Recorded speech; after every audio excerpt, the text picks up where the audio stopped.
Hello అండి, అందరికీ నమస్తే.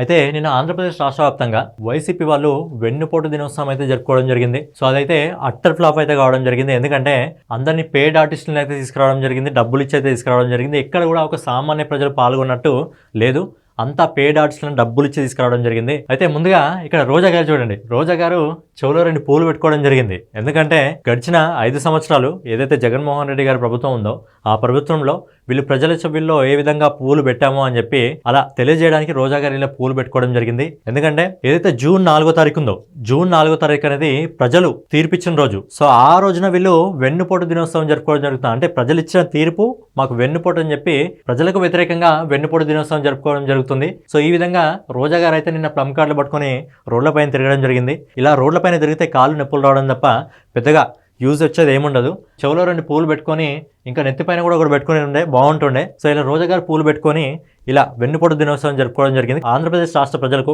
అసలు ఈ రోజా గారు ఏ విధంగా వెన్నుపోటు పొడిచారో ఒకసారి మనం చూద్దాం.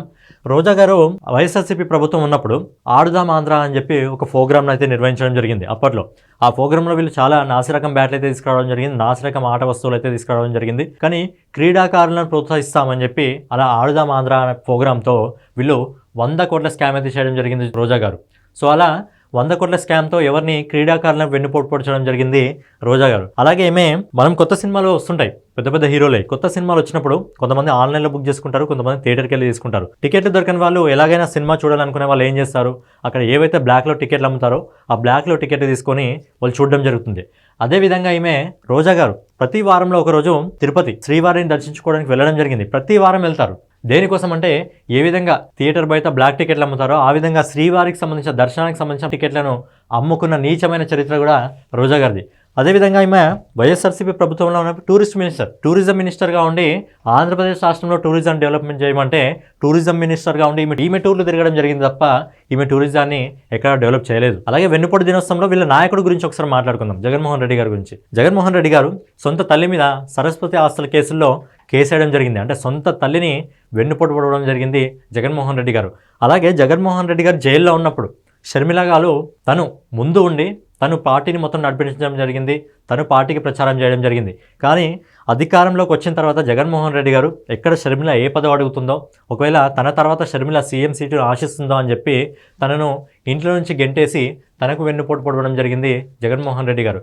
అలాగే అతనుంటే రాజకీయాల్లో ఎక్కడ తనకు అడ్డుపడతాడా అని చెప్పి సొంత బాబాయిని చంపిన వాళ్ళనే వెంటేసుకొని తిరగడం జరిగింది.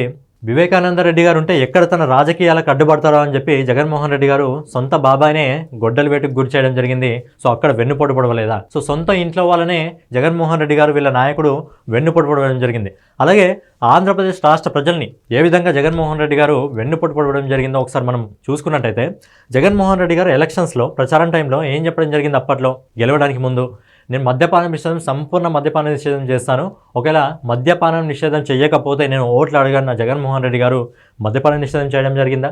చేయలేదు. మద్యపాన నిషేధం చేయకపోగా జగన్మోహన్ రెడ్డి గారు చాలా కొత్త బ్రాండ్లను తీసుకొచ్చి ఆడపిల్లలు పసుపు కుంకుమలు తుడిచేసిన జగన్మోహన్ రెడ్డి గారు వాళ్ళకు వెన్నుపోటు పొడవలేదా? అలాగే పోలవరం కంప్లీట్ చేస్తా అని చెప్పి వీళ్ళ నాయకులు అసెంబ్లీలో తొడగొట్టి మీసాలు తిప్పడం జరిగింది. పోలవరం కంప్లీట్ చేశారా? అక్కడ వెన్నుపోటు పొడవలేదా? అలాగే ప్రతి సంవత్సరం యువకులకు జనవరి 1వ తారీఖున జాబ్ క్యాలెండర్ రిలీజ్ చేస్తా అని చెప్పి చెప్పడం జరిగింది. మరి ఎన్ని సంవత్సరాల్లో ఎన్ని జాబ్ క్యాలెండర్ రిలీజ్ చేయడం జరిగింది? అక్కడ యువతకి మెగా డిఎస్సి విషయంలో కూడా వెన్నుపోటు పొడవలేదా? అధికారంలోకి వచ్చిన వెంటనే కేంద్రం మెడలు వంచి ప్రత్యేక హోదా తెస్తా అన్న జగన్మోహన్ రెడ్డి గారు అక్కడ వెన్నుపోటు పొడవలేదా?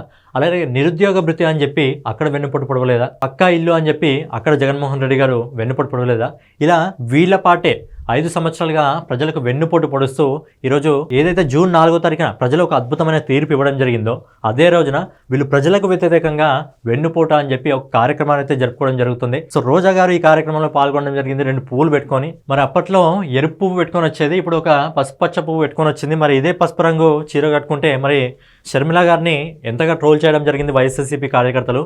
మరి ఇప్పుడు పసుపు రంగు పూలు పెట్టుకుంది కదా, మరి ఇప్పుడు రోజా గారిని కూడా ట్రోల్ చేద్దామా? ఒకసారి అది మీకే తెలియాలి.